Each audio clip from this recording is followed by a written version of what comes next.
Table, and it will be in French this time. So if you want to hear in English, you can just ask for a headset, and you will have the direct translation in English. Thank you.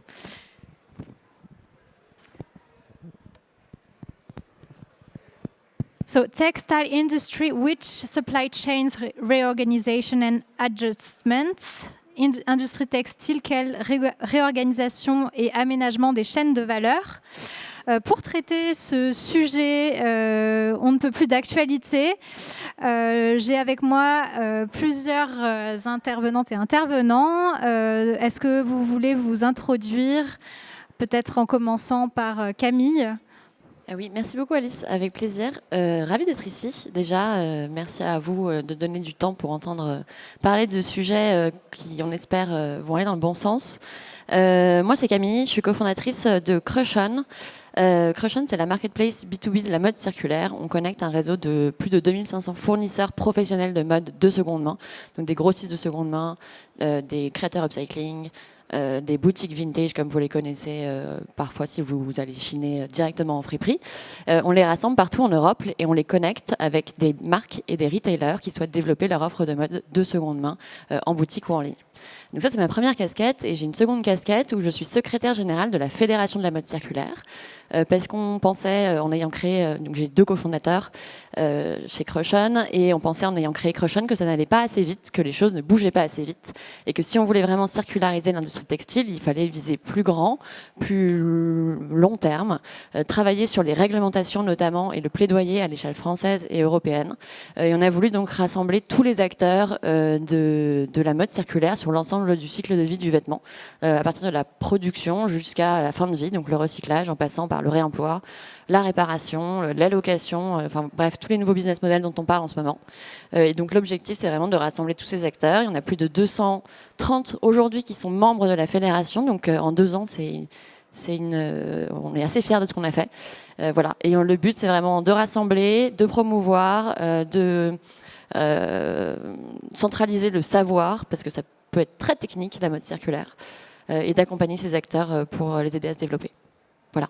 Merci. Donc vous connaissez peut-être Paul. Effectivement, on se connaît un peu avec Camille. Donc moi, je m'appelle Paul. Je suis l'un des cofondateurs d'Hommage. Donc Hommage, on est une plateforme de mode de seconde main avec la particularité qu'on vend des vêtements certifiés impeccables. Donc nous, notre objectif avec Hommage, c'est de simplifier la vente et l'achat de vêtements de seconde main. Côté vendeur, on fait ça en proposant une expérience clé en main. Donc si vous avez des vêtements à vendre, vous les mettez tous dans un carton, vous nous l'envoyez gratuitement et nous on s'occupe de faire le contrôle qualité, la prise de photos, le stockage, la vente, les envois. Vous n'avez plus rien à faire et vous êtes payé quand c'est vendu. Et côté acheteur, l'idée c'est de recréer la même expérience qu'en neuf, sauf qu'on fait beaucoup d'économies sur le prix et sur l'empreinte carbone car on achète en seconde main. Et la même expérience que le neuf, ça veut dire des jolis visuels, des prix qui sont fixés de manière objective, une logistique professionnelle, un service client vraiment disponible, la possibilité de faire des retours. Et voilà, on existe depuis un peu moins de 2 ans et demi maintenant, et on est membre depuis le début de la Fédération de la mode circulaire. Merci. Éléor? Enchantée du coup, merci beaucoup pour l'invitation. Donc moi je m'appelle Éléor et ça fait 10 ans que je travaille dans le développement durable et la mode. Donc j'ai travaillé en marque chez Yves Saint Laurent et après chez Cézanne où j'ai construit toute la stratégie. Après ces premières expériences, il me manquait un peu, on va dire, la partie aller voir un peu ce qui se passe au tout début de la chaîne d'approvisionnement, comprendre en fait au niveau des fermes quelles étaient les problématiques. Donc j'ai rejoint Pure, qui est une entreprise qui développe des projets basés sur la nature, notamment autour de l'agriculture régénératrice, où j'ai pris la tête du coup du pôle mode. Jusqu'il y a encore 2 mois, donc j'ai quitté j'ai quitté Pure pour un nouveau projet d'entreprise qui n'a rien à voir avec la mode, et je travaille aussi comme indépendante du coup sur des sujets mode. Voilà, donc plus ex-casquette corporate pour compléter ce panel. Voilà, enchantée. Merci. Et donc Stéphanie? Bonjour, moi je m'appelle Stéphanie Calvino, donc merci de m'avoir invitée. J'ai créé en 2016 Anti-Fashion Project avec Lidva et Delcourt, et on a créé un premier cycle de conférences qui a rassemblé et fédéré des marques comme Veja, Freitag qui ont commencé à penser depuis longtemps une mode différente. Je n'aime pas dire éthique ni responsable parce que je pense que ça ne veut pas dire grand-chose. Et en parallèle, on développe un programme de mentoring où on se sert de la mode comme vecteur d'insertion.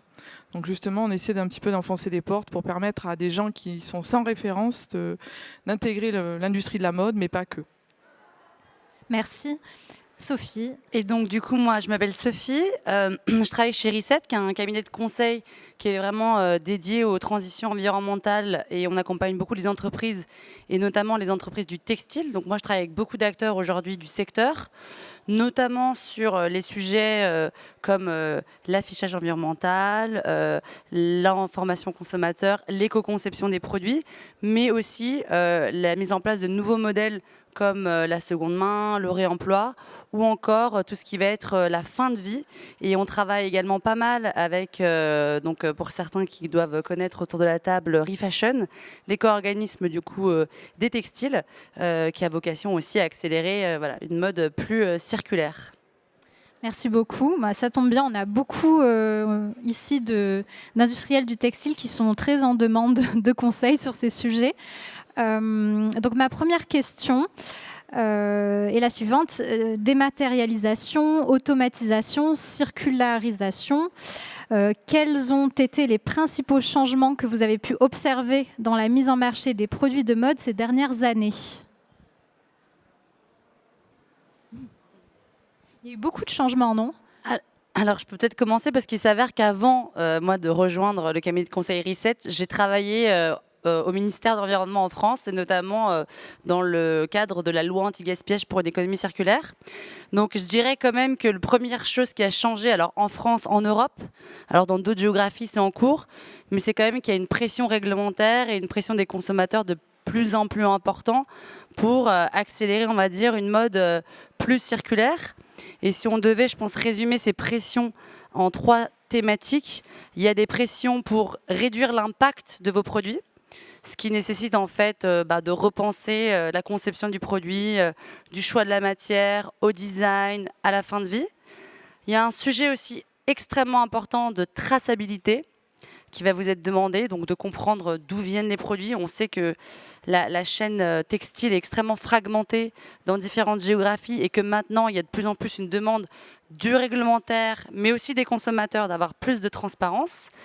Et enfin, des aussi évolutions, on va dire, au niveau des modes de consommation, avec, on le voit, une volonté de diminuer en termes de volumétrie, d'avoir des nouveaux services type réemploi, seconde main, etc.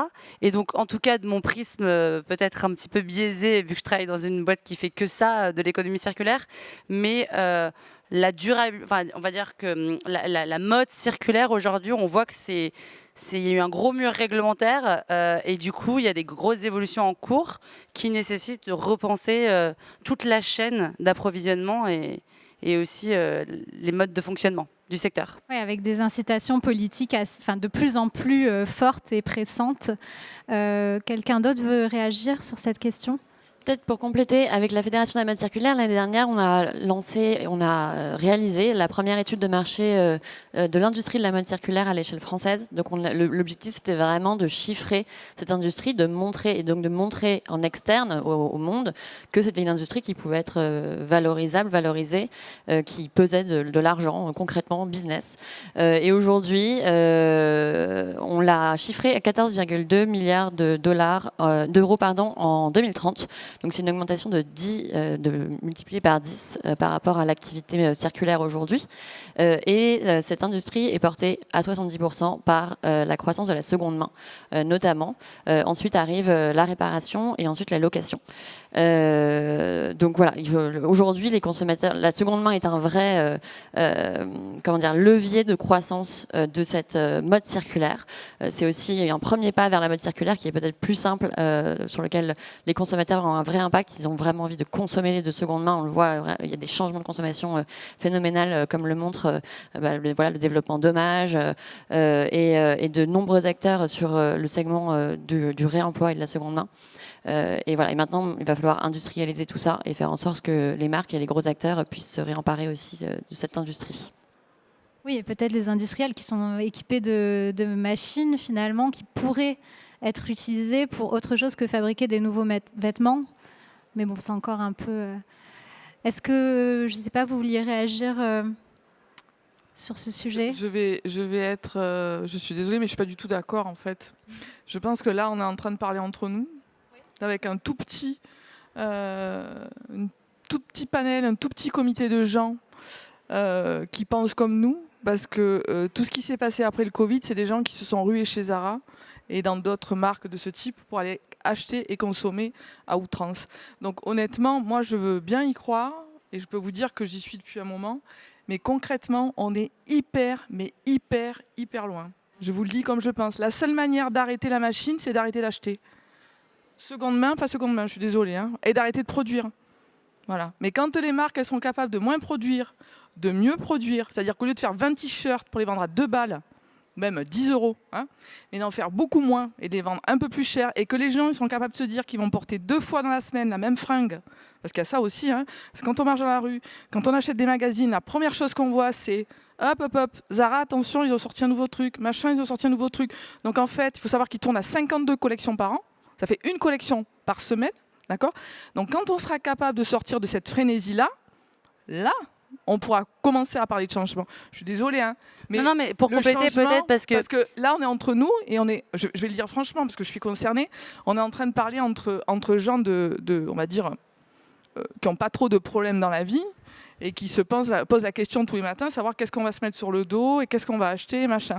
Mais concrètement, on est 66 millions, même peut-être, je sais plus, 68 maintenant en France. Et honnêtement, on représente quoi là-dedans ? 1%, 2%. La majorité des gens aujourd'hui, leur problématique, elle n'est pas de savoir ce qu'ils vont acheter. Et quand ils vont acheter du Primark.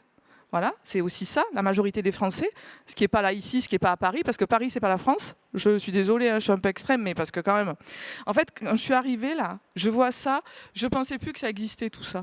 Je l'ai fait il y a très longtemps et je me dis, putain, ça existe encore en fait. Oui, mais le propre d'un salon étant de mettre en relation l'offre et la demande, ça confirme ce que vous dites. Et ce qui est très rigolo, c'est que nous avons eu un intervenant, un très gros industriel du Bangladesh qui fait figure de bon élève, hein, qui s'appelle Cyclo, qui travaille avec l'industrie du denim, qui travaille avec H&M notamment, qui était ici et qui avait exactement le même discours que le vôtre. Mais vous savez, moi dans mon pays, les gens ont peut-être un autre prisme de lecture et d'autres besoins que les consommateurs européens. Néanmoins, c'est vrai que quand on parle par exemple de la seconde main, que vous connaissez mieux que moi, il y a quelques années, bien des gens étaient très réticents à l'idée d'acheter un vêtement de seconde main, c'était sale. Mais moi, je me souviens de réflexions, y compris, pourtant j'étais dans une école de mode, donc des gens qui étaient plutôt ouverts, mais comment tu peux acheter des chaussures de seconde main, quoi ? C'est dégueulasse. Donc on voit qu'il y a quand même une vraie... et que ces mêmes gens aujourd'hui sont sur Vinted. Et je dis pas que c'est... Enfin, je suis entièrement d'accord avec ce que vous avez dit, mais il y a quand même des évolutions. Non, mais la seconde main d'il y a 20 ans, moi j'achetais des fripes, j'avais 15 ans, donc j'ai 50 ans dans une semaine, donc ça n'avait rien à voir aujourd'hui. Aujourd'hui, dans la seconde main, on trouve que des marques de merde, je suis désolée. Hein. Avant de trouver une pièce un peu quali, avec de la matière de fou, vraiment de la vraie laine, de la pure laine, non mais je veux dire, ça n'existe plus. La seconde main, c'est fait pour des gens qui sont créatifs et qui aiment avoir des looks différents à la base. Voilà. Aujourd'hui, c'est devenu à la mode tendance, parce qu'on fait tout. On se sert de tout pour faire de la tendance, mais la seconde main, c'est fait pour les gens qui n'ont pas d'argent à la base. Et on achetait des jeans au kilo, on était à 10 francs à l'époque, parce que c'était des francs, hein, je suis désolée, je suis un peu vieille. Mais voilà, aujourd'hui, bon, même si c'est bien la seconde main, que ce soit dans les fringues ou dans le mobilier ou dans tout ce qu'on veut, parce que moi je prône Le Bon Coin, ça a été des pionniers là-dessus, hein, ils étaient les premiers avant tout le monde, mais aujourd'hui c'est plus ce que c'était, quoi. Aujourd'hui on trouve il y a des choses qui ne devraient même pas être en seconde main, ça ne devrait même pas exister. Quand il y a de la cam qu'on a parfois en main, on se dit mais comment c'est possible, quoi. En plus, qui c'est qui a produit ça, quoi? Un mec qui a été payé 50 centimes à l'autre bout de la planète pour satisfaire une meuf qui va se balader aux Champs-Élysées, quoi. Je veux dire, non, mais sur la tête. Peut-être quand même pour un peu nuancer, parce que ce que je veux dire, c'est qu'on parle des tendances. Et c'est vrai qu'aujourd'hui, on a un peu un monde à deux vitesses où on voit des marques d'ultra fast fashion qui se développent avec une volumétrie phénoménale et en même temps des gens qui sont plus, on va dire, concernés et, on va dire, convaincu que l'environnement et notamment la circularité peut être une valeur. Mais moi, je travaille avec des entreprises aujourd'hui, des gros distributeurs qui font de la grosse volumétrie et qui se retrouvent en fait aujourd'hui coincés. Donc en fait, il y a deux options pour eux. Soit ils suivent la pente de en fait, on descend les prix et on va concurrencer la fast fashion, mais avec des impacts réputationnels, consommateurs impossibles. Soit à un moment donné, il faut qu'ils se distinguent. Et dans ce cadre-là, la circularité et l'environnement, ça peut devenir un avantage compétitif. Et donc, oui, je suis un peu d'accord, on est à la croisée des deux mondes. Et là, c'est vrai qu'on est en France, où on a une réglementation particulièrement bien disante, en Europe, où on a aussi un Green Deal avec une stratégie textile européenne. Et donc, il ne faut pas nier le fait qu'il y ait des tendances différentes, mais quand on regarde dans l'ensemble des tendances, comme l'expliquait, excuse-moi, j'ai oublié ton prénom, Camille, aujourd'hui, le marché de la seconde main, on peut le contester, mais quand on regarde les chiffres, c'est quand même un marché qui grandit et qui grossit. Alors avec des imperfections, mais en tout cas, il y a quand même aujourd'hui une tendance. C'est une des tendances, il y en a d'autres. L'ultra fast fashion est aussi une tendance, mais voilà, en tout cas de ce qu'on peut voir, je pense, au quotidien. Merci. Est-ce que quelqu'un d'autre veut parler? Oui. Ouais, je voulais juste rebondir un peu là-dessus. Je trouve je suis à peu près d'accord avec tout ce qui s'est dit. On touche à pas mal de sujets différents en fait. Aujourd'hui, le marché de la mode en France, c'est un marché qui connaît beaucoup de difficultés. Il y a 2 sous-segments qui croissent très vite et on en a parlé du coup des 2. Il y a la seconde main qui a une croissance à 2 chiffres. Et il y a l'ultra fast fashion qui a également une croissance à 2 chiffres avec des arrivées explosives de Shein d'abord, enfin de Primark il y a quelques années, puis de Shein sur les 5 dernières années, et même des Temu, des boîtes comme ça qui... Et le luxe aussi qui... Oui, et effectivement, mais le luxe vit un peu sa vie, et pour moi, là, on est encore dans des plus hautes sphères de gens qui peuvent se permettre de se payer ces vêtements-là. Mais le cœur du réacteur, ça reste quand même l'ultra fast fashion et la seconde main, qui sont 2, on peut les appeler des tendances, mais 2 segments qui répondent aux pressions sur le pouvoir d'achat, à l'inflation, au besoin d'avoir des vêtements qui coûtent moins cher. Mais pourtant avec des conséquences derrière sociales et environnementales qui sont extrêmement différentes. Et même si aujourd'hui on a eu une marchandisation de la seconde main avec Vinted qui commence à prendre de plus en plus de place dans les sites et les applications les plus consultées des Français, ça reste quand même quelque chose qui est mieux disant d'un point de vue social et environnemental, contrairement à l'ultra fast fashion. Donc là où je suis d'accord avec Stéphanie, c'est qu'aujourd'hui, les volumes ne font qu'augmenter malgré l'essor de la seconde main. Donc la seconde main n'a pas joué son rôle encore de régulation ou de jugulation des volumes en amont. C'est là où je trouve que les aspects réglementaires abordés par Sophie sont intéressants. Ils vont dans le bon sens, ils ne sont probablement pas encore suffisants pour mettre la pression sur des acteurs qui font mal les choses loin. Ils sont quand même... ils ont une influence. Voilà, ils ont une influence, donc je trouve quand même qu'il y a des choses qui bougent. Ça bouge peut-être pas assez fort, assez vite, assez loin, mais il y a la seconde main se démocratise. Pour moi, Le Bon Coin puis Vinted ont permis de se sortir de la tête de cette image de seconde main vieillissante, dégueulasse, qui sent pas bon, etc. Donc ça, c'est derrière nous et c'est une super nouvelle. Après, il y a plein d'autres challenges, et effectivement, tout ça n'aura de sens quand on aura réduit les volumes en neuf, parce que c'est ça qui met une pression monstre sur l'environnement, et aussi boucler la boucle de la circularité, parce que quitte à utiliser de la matière et faire bosser des gens, autant que ces vêtements-là aient 2-3 vies, puissent être réparés et ou loués, et ensuite envoyés au recyclage quand c'est terminé.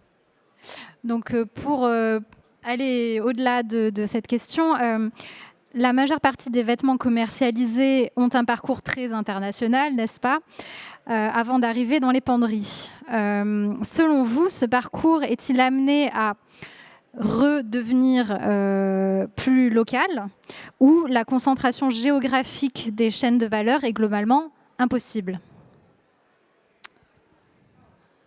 Je peux commencer peut-être sur celle-ci. Moi, il y a un point qui me paraît toujours important de souligner, c'est que même quand on parle de production française, parce qu'on en est en France ici, mais en fait, en général, la matière première, les 3/4 du temps, elle vient de complètement ailleurs. Et je trouve qu'on a tendance à trop l'oublier. En fait, un produit en coton produit en France, le coton, il n'est pas français. Aujourd'hui, c'est une réalité, à l'exception du lin. Toutes les matières premières, en tout cas les naturelles, viennent des 4 coins de la planète. Donc je pense que c'est un truc important à garder en tête quand on parle de relocaliser les chaînes d'appro, c'est que... Et les après, on a fait une table ronde sur l'induction, la teinture... Je pense que le diable est dans les détails dans cette question, c'est pour ça que je me permets de le souligner. Oui, vous avez bien raison. Après, ça ne veut pas dire qu'il n'y a rien à faire et que c'est comme ça, hein, et on est d'accord qu'aujourd'hui, quand on voit qu'il y a des vêtements qui, hors matière première, passent dans 4 pays différents pour des étapes de production différentes, moi, j'enfonce une porte ouverte, mais par rapport à la situation dans laquelle on est, Aujourd'hui, c'est plus du tout quelque chose qui est acceptable. Donc oui, raccourcir les chaînes d'appro, je pense que je dis rien de très nouveau. Les placer plus proches du marché, du end market, c'est une évidence. Après, il y a des vraies problématiques qui existent. Par exemple, si on prend la France, qui est en tout cas le pays que je connais mieux pour ces sujets, il y a quand même eu une politique tout au long du XXe siècle qui n'était pas du tout protectrice de l'industrie textile. Il y a énormément d'industries qui ont fermé, les machines avec, le savoir-faire avec. Il reste plein de choses, c'est pas pour dire qu'il n'y a plus rien en France, mais aujourd'hui on ne peut pas tout produire facilement en France, c'est pas vrai. Et il y a des choses qu'on ne sait plus produire aujourd'hui en France, et même quand on voit l'Italie qui est un pays voisin, en fait la politique a été différente, il y a beaucoup plus de machines, de savoir-faire, voilà, donc ça c'est une vraie problématique. Et la deuxième pour moi c'est une problématique aussi de prix. Le coût de la main-d'œuvre. Ouais, coût de la main-d'œuvre, que les salaires sont pas les mêmes en France, en Asie. Et aujourd'hui, ça dépend bien sûr des styles. Le style, en fait, quand par exemple, si on prend le slip français, quand on regarde leurs pièces, tout est très simple.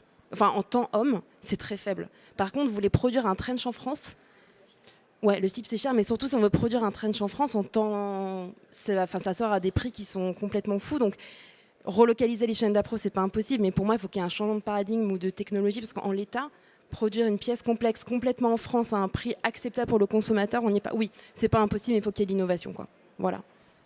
Moi, je fais une parenthèse. Nous, à Roubaix, on a créé en 2020 un atelier qui s'appelait l'Atelier Résilience. L'atelier Résilience, qui était un atelier de confection textile où on a fait du masque, puisqu'on n'avait pas de masque, en mode inclusion. Donc, on a embauché des gens qui ne savaient pas et on a mis une personne qui savait pour 2 personnes qui ne savaient pas. L'idée, c'est que la personne qui avait ce savoir-faire formait celle qui ne savait pas. Donc après les masques, l'objectif c'était de dire quelle réalité économique pour cet atelier qui était une entreprise d'insertion. Pour faire du t-shirt, il faut savoir qu'on sortait du t-shirt avec une matière, un composant, ce qu'on appelle donc textile, qui venait de Grèce. Donc le coton en Grèce, on peut en produire, donc ça reste un périmètre qui n'est pas très loin. Mais en France, on ne fait pas de coton, ou au Portugal aussi. Donc on sortait des t-shirts sortis usine qui étaient entre 6 et 7 euros. Donc ce qui veut dire que quand on a des gens comme Decathlon, que j'estime beaucoup, et qu'on discute autour de la table avec Decathlon et qu'on leur demande si potentiellement, eux, ils peuvent acheter du t-shirt à 6 ou 7 euros sorti usine, c'est non. Voilà. Parce que ça veut dire que le t-shirt, il va sortir à plus de 20 balles chez Decathlon. Et aujourd'hui, il y a très peu de gens qui sont capables de mettre 20 euros dans un t-shirt. Mais tout ça, pourquoi? Parce qu'on en revient à la question tout à l'heure, en fait. La question tout à l'heure, c'est que, comme on a éduqué les consommateurs à tout acheter pas cher, les baguettes de pain à 80 centimes, la voiture à 10 000 balles, le billet d'avion à 50 euros. En fait, tout le monde veut tout pas cher parce qu'on veut tout à outrance. Et les fringues, c'est pareil. Donc, est-ce qu'il n'y a pas aussi... Le point le plus important et qu'on n'a pas évoqué depuis le départ, c'est la transparence. Est-ce qu'à un moment donné, il ne faudrait pas juste se dire, un vrai t-shirt, ça ne peut pas coûter 2 euros parce que forcément, si vous l'achetez 2 euros, quelque part derrière, il y a un truc qui cloche. Donc il faut aussi, mais le consommateur il n'est pas responsable, il n'est pas seul responsable. Les industriels qui doivent eux faire peut-être moins de marge aussi, je suis désolée, mais donc les produits doivent être plus chers. Le pain, putain, il y a un mec qui se lève tous les matins à 4h du mat pour pétrir l'appart et pour faire du pain, ça ne peut pas coûter 80 centimes une baguette. C'est pas possible. Les fringues c'est pareil quoi. En fait on a perdu la valeur de tout, mais de tout. Donc forcément, que ce soit la bouffe ou le textile, on pourrait faire la même conférence sur la bouffe, parce que moi j'adore manger, je suis désolée, donc c'est un truc qui me tient à cœur. Mais l'huile d'olive, ça ne peut pas coûter 6 euros le litre. Ouais. Après, on ne va peut-être pas refaire l'histoire de la mondialisation. Mais si, on sait qu'on s'est gavé sur des stratégies avec des rapports monétaires, des rapports de force qui sont encore présents. Qui c'est qui ramène sa marchandise en bateau? Qui ramène sa marchandise en bateau? De l'autre bout de la planète. Aujourd'hui, les industriels, qui le fait? Tout le monde. De ramener en bateau, en container sur des... Mais personne. Toutes les marques, elles envoient des avions à l'autre bout de la planète pour faire des prototypes. Quand même beaucoup de bateaux. Mais peut-être pour revenir, parce que c'est vrai qu'en fait, le secteur du textile, par rapport à d'autres secteurs, il est quand même caractérisé par une fragmentation de sa chaîne de valeur. Et c'est vrai quand on regarde la production de la matière, ensuite à la conception des fibres, du tissu, l'ennoblissement, la confection, en fait, c'est des acteurs très multiples avec des géographies très différentes.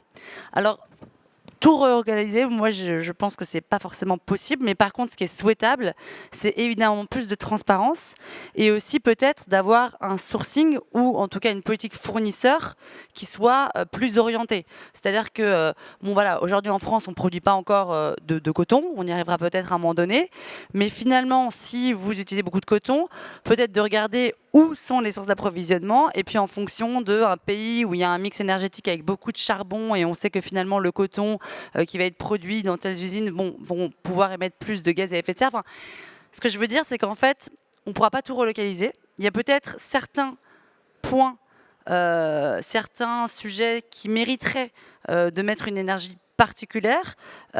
Et en plus, par contre, je pense que le seul, enfin en tout cas un gros gisement qui n'est pour le coup pas délocalisable, c'est les déchets.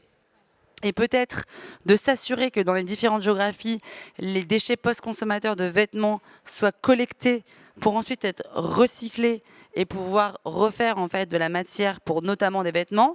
Ça, je pense, en tout cas à l'échelle européenne, on n'est pas producteur de coton, mais on pourrait devenir producteur de coton recyclé. Et ça ne serait pas complètement idiot. Alors effectivement, il y a des questions de coût, il y a des questions de prix, mais pour rejoindre la boucle initiale de la réglementation, vu qu'il y a aussi de plus en plus d'obligations d'incorporation où ça va venir, bon, il y a un moment donné, il y a une logique. Mais tout relocaliser, ça ne sera pas possible, mais rendre transparent, faire des choix, on va dire, sur des critères qualitatifs, environnement et droits humains, c'est déjà un début, évidemment. Et ensuite, oui, décarboner les transports entre les chaînes d'appro, c'est aussi un gros sujet. D'autant plus que je me mets à la place des marques internationales, on en a potentiellement dans le public. Local ne veut pas dire la même chose pour tout le monde.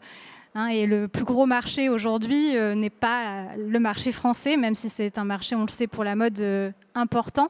Vous vouliez aussi réagir sur cet épineux sujet qui toujours soulève des débats. Peut-être pour compléter ce que tu disais, Sophie, je m'y connais pas beaucoup dans l'aval, donc effectivement, je pense qu'on est tous d'accord. C'est hyper fragmenté, c'est des chaînes de production à rallonge, on pourra jamais les centraliser et produire les mêmes produits au prix accessible auxquels on produit actuellement.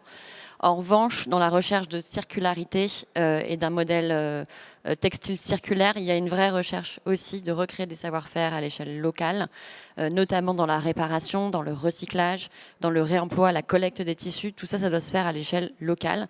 Donc la première vie, certes, elle est fragmentée. Si on peut faire des secondes vies, des troisièmes vies ou des recyclages, des fins de vie locales, c'est vraiment l'objectif. À la fédération, notamment, on prône pour la réindustrialisation et la renationalisation du recyclage textile en France, donc, parce qu'on a beaucoup d'initiatives à l'échelle, aux États-Unis, notamment sur le recyclage chimique. On n'a pas beaucoup d'initiatives en France aujourd'hui d'acteurs qui font du recyclage chimique, donc qui permettraient vraiment de recycler des tissus qui sont pas en 100% coton, justement, et il y en a de moins en moins. Donc on a vraiment besoin de ces initiatives et de redonner du pouvoir à ces industriels qui créent des alternatives et qui nous permettront de donner une seconde vie à nos vêtements à très grande échelle. Voilà. Merci. Peut-être allons-nous passer donc à la troisième question. Quels outils les marques et industriels ont-ils à leur disposition pour faire face à une demande toujours plus nécessaire et pressante de traçabilité et de transparence ? Oui, Elora. Réouvrir le bal. Aujourd'hui, il y en a plein sur la traçabilité notamment, parce qu'en fait, c'est juste infaisable pour une marque, et je parle en connaissance de cause, de faire ça sur Excel. Vu le nombre de styles, quelles que soient les marques qu'on a, le nombre d'étapes de production, c'est juste énorme. Voilà, donc il y en a plein, TrustTrace, SourceMap, Trace for Good, Retrace, enfin la liste est longue, il y a plein de services différents. Donc c'est des outils qui sont assez intéressants. Après, moi ce que j'ai envie de souligner, c'est que c'est des outils qui sont très bien, mais qui ne sont pas magiques. Ça veut dire qu'il reste quand même une grosse charge de travail pour la marque pour arriver notamment à impliquer ses fournisseurs pour qu'ils fournissent les données sur les plateformes, parce que c'est quand même eux qui font une énorme partie du travail. Et en discutant avec des fournisseurs, après je pense qu'il y a pas mal d'experts ici qui pourront mieux en parler que moi, mais ils me disaient qu'ils recevaient beaucoup de demandes de plein de marques différentes, avec des plateformes différentes, et que pour eux, c'était très chronophage de devenir plus familier avec les différents systèmes, de comprendre qu'est-ce qu'il fallait rentrer comme données. Et du coup, au-delà du bénéfice pour les marques, je pense que c'est important aussi dans tous ces outils de se demander c'est quoi l'expérience utilisateur pour le fournisseur. Et il y a vraiment pour moi un besoin clé un peu de collaboration et d'harmonisation entre les marques, parce que sinon, pour eux, c'est juste franchement infaisable, quoi. Vu les quantités de données, le temps que ça prend, je pense qu'il ne faut pas oublier vraiment... que le gros du travail, c'est vraiment tous les acteurs de la chaîne d'appro qui le font dans ces systèmes, encore aujourd'hui. À la main. Paul ?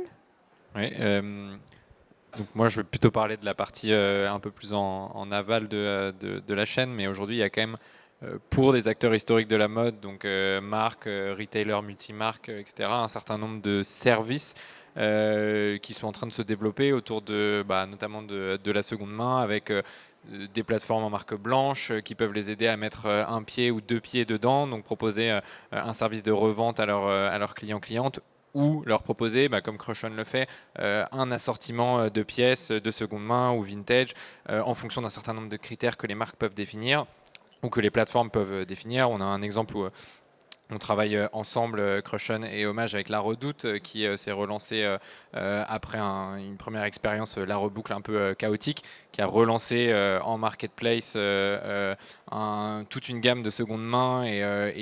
Voilà, il y a une vraie volonté derrière de s'inscrire dans une logique de circularité et de proposer du coup quelque chose d'autre dans la mode. Donc ça, je trouve que c'est cool. Et le fait que des acteurs un peu plus structurés comme Crushon, comme nous, puissent se saisir des flux en seconde main qui sont pas standards, qui sont difficiles à opérer, qui pendant longtemps ont été ultra fragmentés chez des fripiers, des petits magasins, etc.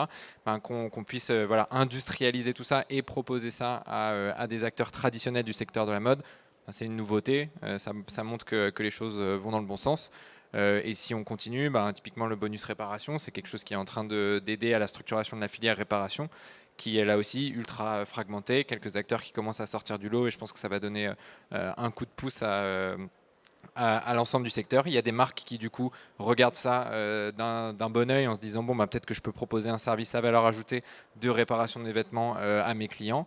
Et en fait, tout ça est quand même assez bénéfique dans le sens où ça permet aux marques de fidéliser leurs clients, de retoucher une partie de la valeur créée un peu en aval de la chaîne, là où jusqu'à présent le marché gris de la seconde main leur échappait complètement.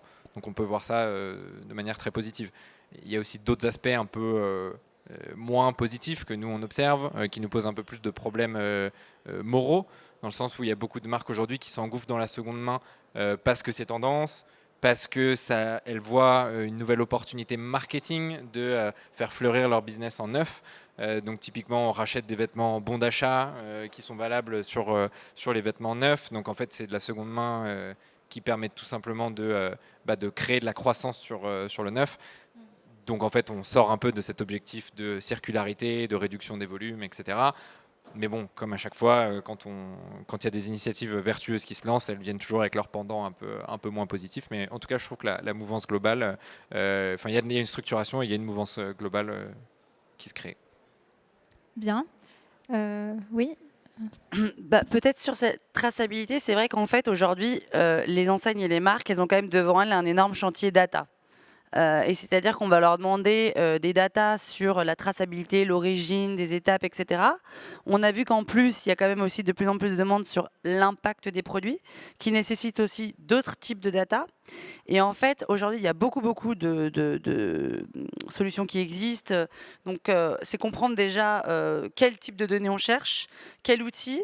Il y en a qui sont complémentaires. Enfin, encore une fois, voilà, au niveau d'une donnée produit, on va vouloir comprendre la source, le poids, éventuellement, l'impact eau, etc. Enfin, il faut quand même penser en fait ces chantiers données et data en interaction les uns avec les autres, parce que sinon on développe quelque chose qui est bien pour la traça et l'information consommateur, mais on n'a pas les données qu'il faut pour faire l'affichage environnemental.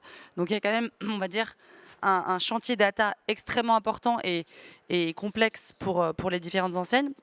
Et au-delà de ces outils qui peuvent être des outils soit externes, soit en fait aussi le système interne, à un moment donné, l'enseigne, de revoir aujourd'hui comment sont rentrées les données au niveau des concepteurs ou au niveau des fournisseurs. Et l'autre outil qui existe, pour rejoindre ce qui a été dit, c'est l'écosystème de fournisseurs. C'est-à-dire qu'aujourd'hui, il y a beaucoup de marques qui ont multiplié un peu les fournisseurs, n'ont pas forcément des fournisseurs toujours très qualifiés. C'est reprendre un peu le dialogue avec ces fournisseurs de rang 1, éventuellement de rang 2, pourquoi pas aller même un peu plus loin pour la traça, les cahiers des charges. C'est vrai qu'aujourd'hui, il y a tout un dialogue un peu à renouer sur la chaîne qui a été très longtemps, ou en tout cas récemment, fragmenté. Et on voit que parfois, les marques, au-delà du rang 2, elles n'ont plus vraiment de visibilité sur qui sont les acteurs, quoi. Et donc là, il y a un gros chantier aussi de peut-être recentrer les fournisseurs, les qualifier, leur demander eux-mêmes de la traça sur l'amont pour pouvoir suivre ce chemin, ce fil d'Ariane vers la matière. Ouais, les intervenants sur la table ronde précédente parlaient du passeport produit, qui est un joli mot, mais voilà, comment on fait concrètement? Et c'est un vaste chantier. Stéphanie, vous vouliez réagir sur ce sujet-là? Non? Non, je pense qu'il y a... Moi, je suis un peu... franchement, la solution, elle est le moins. Hein. Le moins. C'est comme la voiture électrique, c'est pas la solution. Hein. La solution, c'est le marché ou faire du vélo. Pas électrique. Et faire moins, c'est un chantier aussi, hein, parce que fait-on C'est ce que je disais tout à l'heure, c'est un chantier. Et il faut amener avec soi les... Il faut qu'à un moment donné, les marques elles soient OK pour faire moins de bénéfices sur des produits, moins de marge, et que les gens comprennent qu'à un moment donné, un t-shirt à 2 €, c'est pas possible. Ça n'existe pas dans la vraie vie, un t-shirt à 2 €. C'est le prix d'un croissant, c'est pas possible. Camille. On peut pas être. Je suis complètement d'accord avec vous.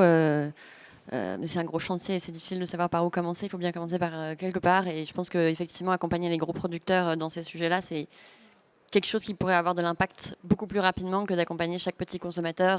Voilà, il faut jouer sur tous ces pans-là. C'est hyper important parce que de la demande du consommateur viendra le changement des marques. Mais c'est un gros chantier. Tout à l'heure, on parlait du coton. Le coton, c'est un autre problème. C'est-à-dire la production de coton, elle est colossale. Aujourd'hui, comment on fait pour à un moment donné la réduire? On ne peut pas continuer à produire du coton autant. Ça demande des quantités d'eau qui sont faramineuses. Ça demande une espèce de dictature dans certains pays où les gens sont contraints d'aller ramasser quand il y a des cultures de coton. Parce que presque c'est imposé par le gouvernement. Donc le coton recyclé, ok. Le coton recyclé, tout seul, ça ne marche pas. Il faut le mixer avec une fibre synthétique. Donc après, on retombe... Ou du coton vierge. Mais oui. Voilà, mais en France, on ne sait pas le faire. Donc du coup, c'est... On sait le faire en France quand même. Ouais, mais on ne pourra jamais cultiver du coton en France. Ah non. Voilà, il ne faut pas partir là-dedans. Donc, non, mais je suis d'accord. Sur le côté, réduire, en fait, il y a de la matière choses qu'il recyclée. Réduire la volumétrie globale, qui est un vrai chantier à part entière, et on est tous d'accord. Le problème, c'est qu'on prend un pays comme l'Ouzbékistan. À un moment donné, le coton, c'est l'économie première. Comment est-ce qu'on fait? On va mettre en difficulté l'économie de ce pays en leur demandant de moins produire. Non mais la carte géographique, elle est frénétique, quoi. Je veux dire, à un moment donné, forcément, si on demande de moins produire, de moins travailler avec des entreprises en Chine, ok. Mais qu'est-ce qui va se passer? Il y a des gens qui vont se retrouver sur le carreau, qui auront plus de boulot. Pas forcément, parce que, et c'est là pour rejoindre les discussions amont-aval qui sont intéressantes, parce qu'aujourd'hui, justement, je pense que dans le secteur du textile, parfois, il y a des enseignes qui ont tendance à un petit peu perdre de vue leur chaîne de valeur et à s'éloigner en fait même de la matière qui fait aujourd'hui leur t-shirt. Et on voit des initiatives qui émergent où justement il y a des enseignes qui maintenant investissent dans certains pays pour accompagner la transition des producteurs vers du coton bio. Alors oui, c'est toujours du coton produit vierge, mais au moins on va vers des pratiques plus durables. Alors ça ne veut pas dire qu'il ne faut pas en parallèle travailler sur la volumétrie et sur le recyclage, mais je pense que là c'est intéressant, c'est des choses qui se font depuis longtemps dans l'agroalimentaire, on l'a vu sur le cacao, le chocolat, etc.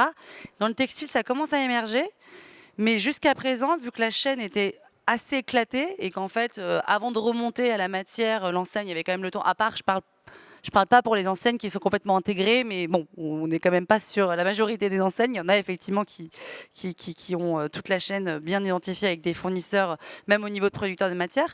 Mais ça, typiquement, je trouve que c'est des initiatives qui sont quand même positives et qui montrent qu'en fait, il y a un moment donné, il y a une responsabilité aussi des enseignes sur les matières qu'elles utilisent, sur les produits qu'elles utilisent, sur les chimies qu'elles utilisent. Quand on fait de l'ennoblissement, de la teinture, et ben même si on achète un produit qui est déjà, on va dire, avec une certaine teinture, c'est important de demander à son fournisseur comment la teinture a été faite, d'où ça vient. Est-ce que c'est dans effectivement des villages, dans certains pays où il n'y a pas de, on va dire, dépollution des eaux et donc on se retrouve avec des problématiques sanitaires et environnementales ultra importantes.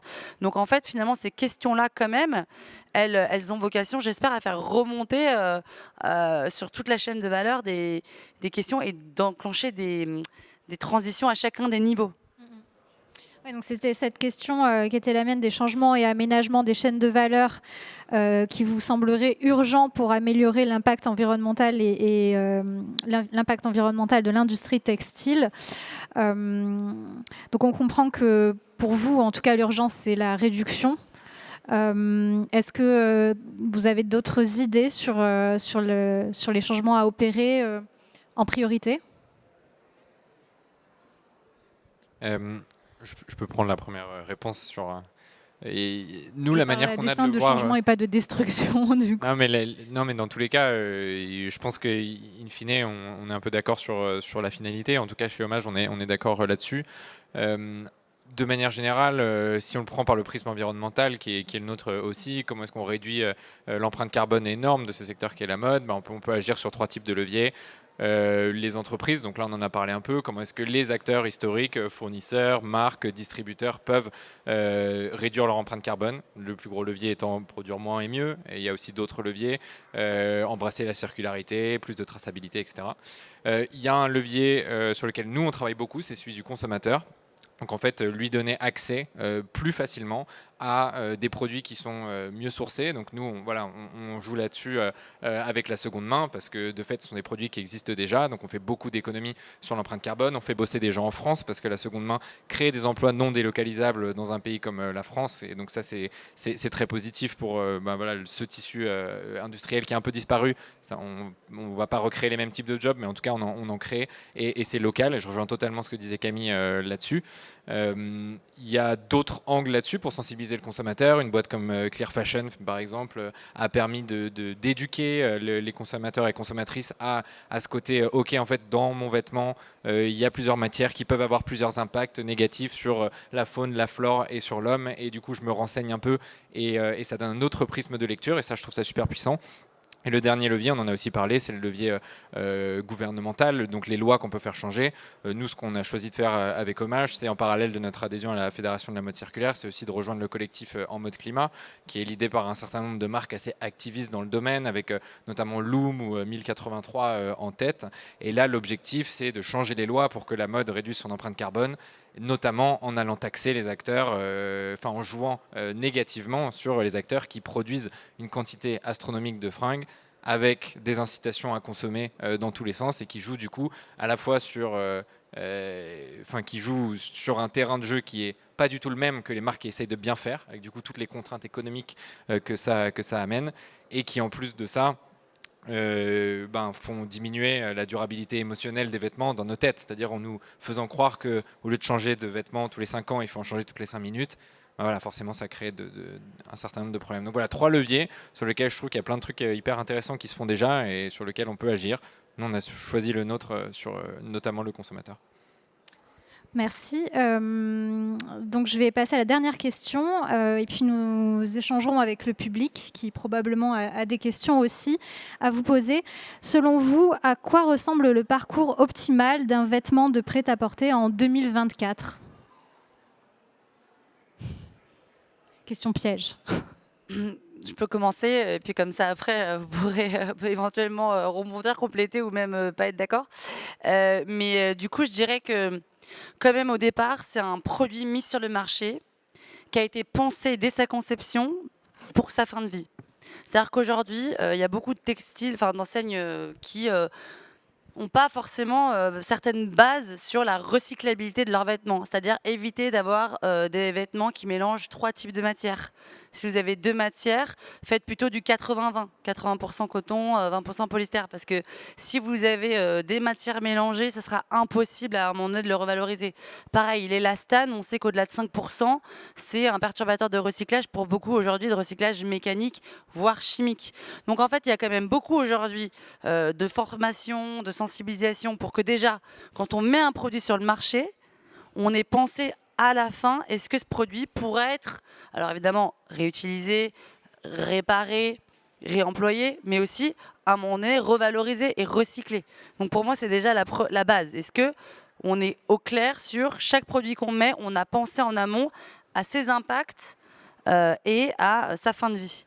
Ensuite, c'est des produits qui doivent être éventuellement, le plus durable possible, donc des produits qui peuvent tenir en termes de durabilité. Bon, ça, il y a plein de choses qui existent. En plus, aujourd'hui en France, vous êtes incité économiquement à le faire avec les éco-modulations de Refashion.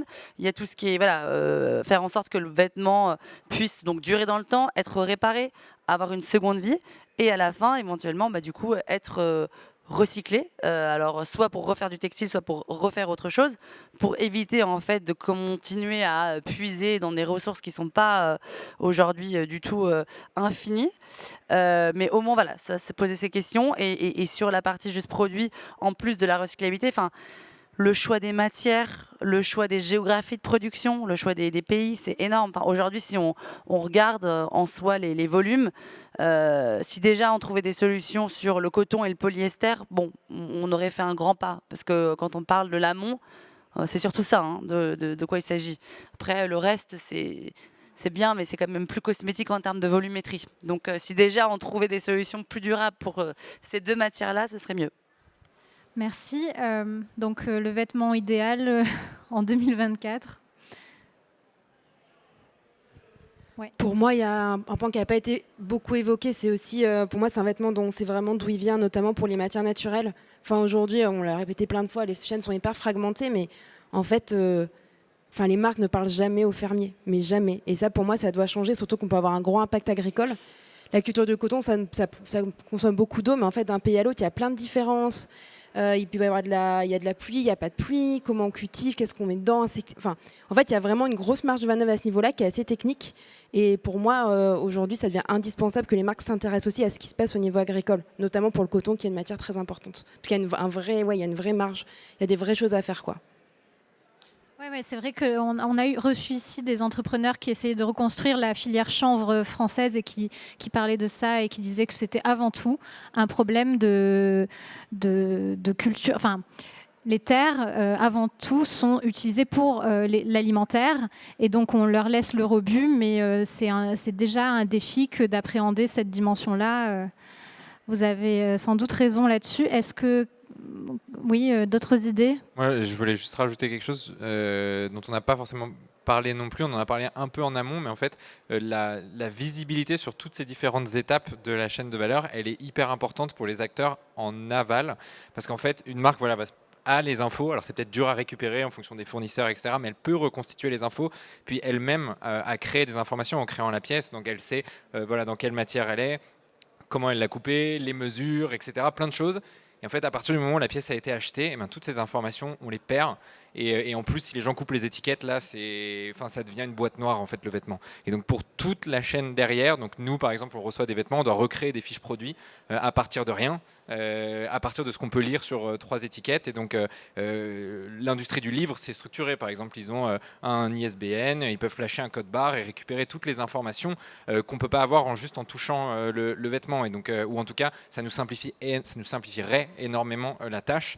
Et je sais qu'il y a typiquement le luxe est toujours le premier à se saisir de ces choses-là, mais il y a des entreprises qui travaillent sur la technologie blockchain, comment elle peut aider, etc. Donc c'est toujours des trucs un peu lunaires parce que c'est le luxe qui s'en saisit, mais il y a quand même un peu de l'idée derrière de se dire les informations qu'on crée à un endroit, on se débrouille pour qu'elles puissent passer au maillon suivant de la chaîne. Comme ça, nous, on n'a pas besoin de réinventer la roue en seconde main. Comme ça, les acteurs de la fin de vie peuvent avoir les informations exactes sur ce qu'il y a dans ce vêtement et du coup ce qu'ils vont pouvoir en faire. Et ça simplifiera grandement la tâche à des acteurs qui ont déjà la tâche pas très facile. Il y a des étapes dans ce parcours.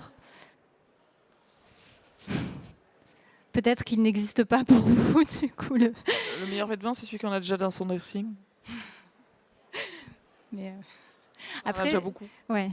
Mais pour un peu, quand même, pas trop noir sur le tableau, mais avec les salons, il y a eu cette initiative du Ecology Finder qui a été lancée, qui va donc beaucoup plus loin que le parcours Sustainable, puisqu'il s'agit là de faire appel à un tiers certificateur pour contrôler les certificats des exposants qui veulent intégrer donc, le parcours. On pensait que ça allait être assez dissuasif, et en fait, il y a une très bonne réponse des exposants sur ce dispositif, avec dès le premier lancement, plusieurs centaines d'entreprises qui font la démarche.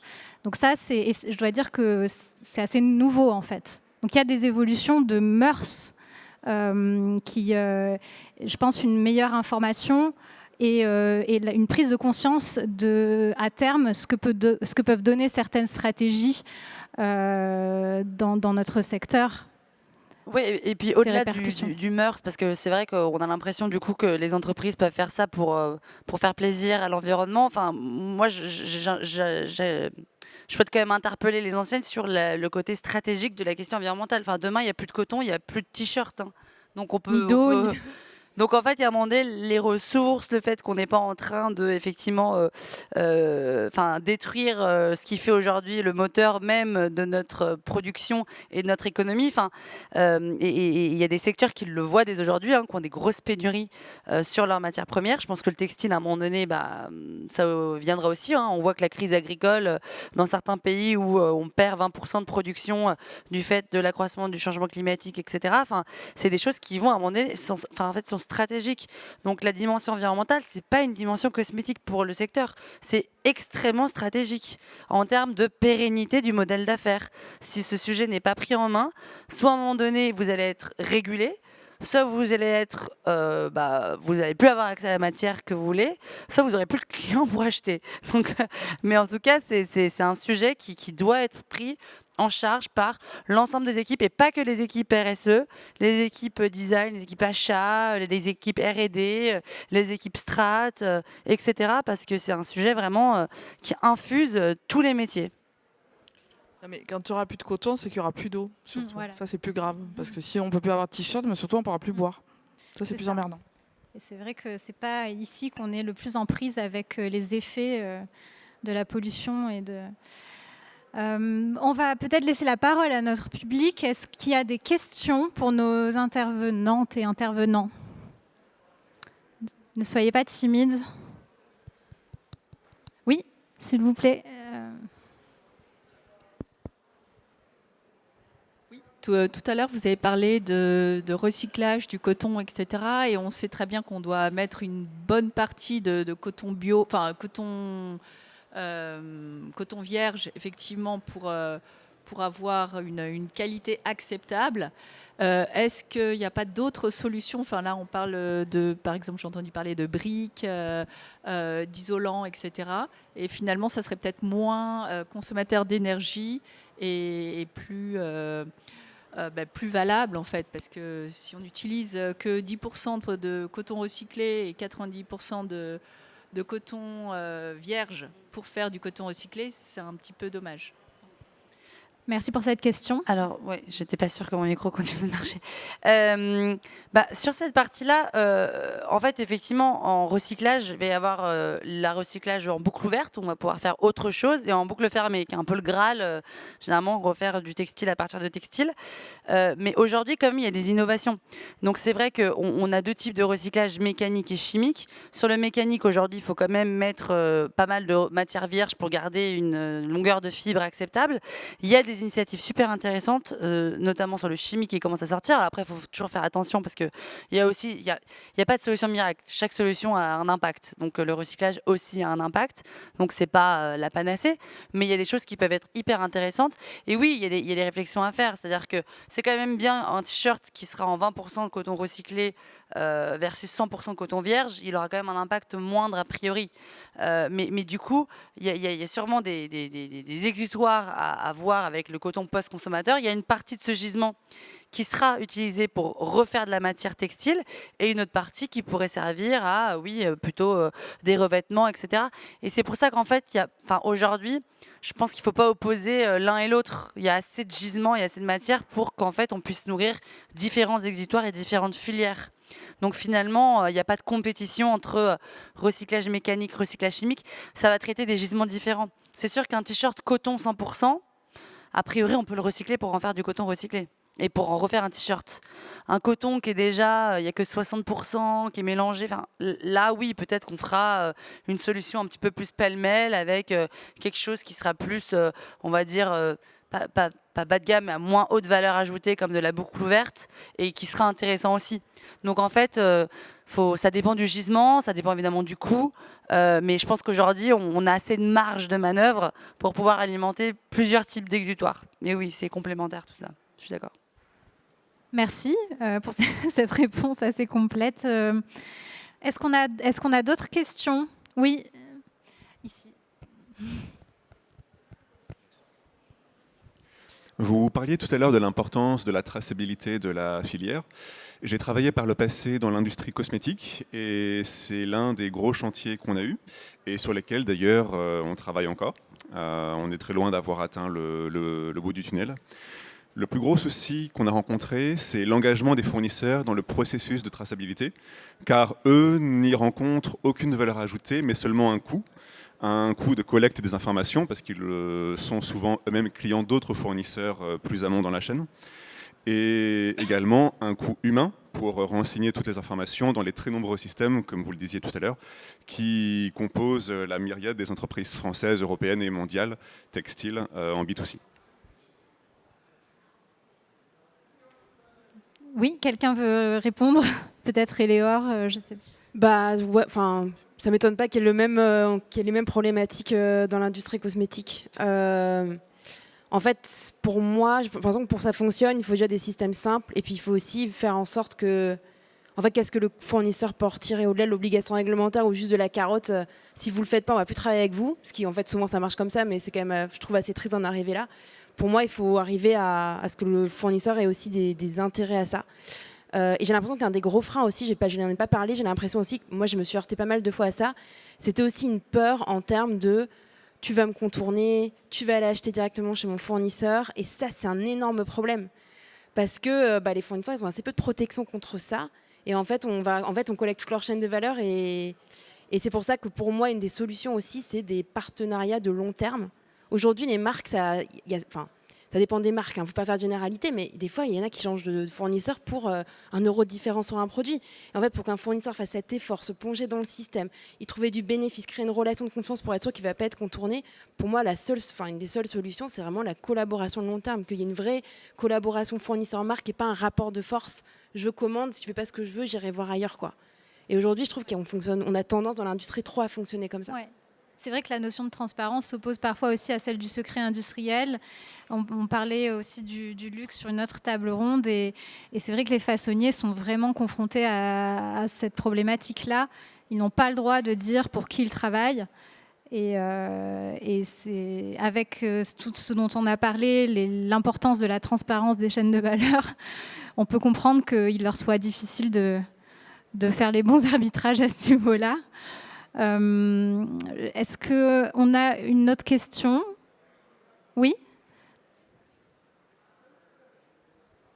Merci. Vous avez fait un comparatif entre l'industrie textile et l'industrie alimentaire, sur le fait que l'industrie alimentaire française s'était rééduquée et que en tout cas que les consommateurs allaient plus à la source, acheter local, etc. Et je pense que le problème de l'industrie textile, c'est qu'elle n'est pas locale parce qu'elle n'est pas française comme l'industrie agroalimentaire. Et du coup, est-ce que vous avez, vous, une idée de ce qui pourrait être la réponse européenne à ça? Parce que je pense que pour qu'on puisse rééduquer les consommateurs, il va falloir que ce soit un projet européen avec le Portugal, l'Italie, l'Espagne. Est-ce qu'il y a des projets là-dessus? Au niveau européen, il y a beaucoup de projets. Il y a une stratégie européenne sur le textile durable. Donc je suis d'accord, l'échelon il est plutôt européen que français sur ces questions de relocalisation. Il y a sûrement des étapes de la chaîne du textile qui peuvent être peut-être collectivement relocalisées en Europe. La confection déjà, on en a quelques pays qui déjà font de la confection. Moi je pense aussi que sur le volet du recyclage, pour le coup il y a un vrai boulevard pour l'Europe, parce qu'en plus on a des mécanismes. En France, on est le premier pays à avoir une responsabilité élargie du producteur, donc on collecte les vêtements, et ça va être élargi au niveau européen, donc en fait on va avoir un gisement qui pourrait devenir un gisement stratégique plutôt que de l'exporter dans des pays où ensuite ça termine sur des plages. On pourrait se dire qu'en fait c'est quand même de la valeur, et donc de le réutiliser. Donc oui, je suis d'accord que la réflexion se fait au niveau européen. Il y a des investissements quand même en cours. Il y a des projets Horizon Europe avec des budgets justement pour repenser cette relocalisation sur certains aspects, ou même cette R&D, et peut-être aussi pas mal, encore une fois, sur le volet recyclage. En tout cas, moi, c'est ce que je vois, mais peut-être qu'il y a d'autres avis là-dessus. Mais en tout cas, oui, de voir à l'échelon européen plutôt qu'à l'échelon français, parce que c'est sûr que voilà, c'est à ce niveau-là que la bataille sera à gagner plutôt qu'au niveau français, où il y a beaucoup de choses à faire, mais bon, on ne pourra pas relocaliser toutes les étapes de prod, ça c'est sûr. Et une autre initiative à l'échelle européenne aussi, c'est l'affichage environnemental et le passeport produit, qui va jouer un rôle assez important en termes de transparence et de confiance vis-à-vis du consommateur.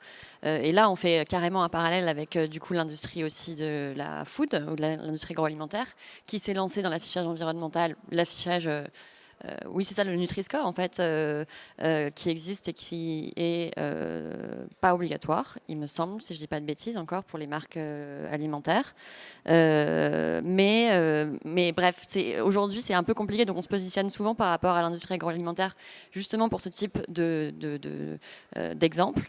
Après, c'est des exemples qui ne sont pas parfaits du tout. Et aujourd'hui, si on se positionne comme le Nutri-Score, donc avec un score de A à D pour valider ou non la durabilité d'un vêtement, c'est pas le Nutri-Score, enfin c'est pas un score parfait et au contraire même c'est assez réducteur. Merci, c'est assez réducteur pour arriver à vraiment comprendre tous les enjeux qu'il y a derrière la production d'un vêtement.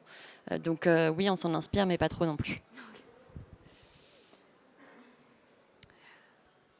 Bien, donc si nous n'avons plus de questions et que vous avez dit tout ce que vous aviez à dire sur notre sujet, je n'ai plus qu'à vous remercier chaleureusement pour votre participation et j'espère vous revoir bientôt. Merci à tous. Et pour revoir du coup les vidéos des conférences, ce sera sur le site des salons incessamment d'ici probablement quelques jours. Voilà. Merci à tous. Merci Alice. Merci.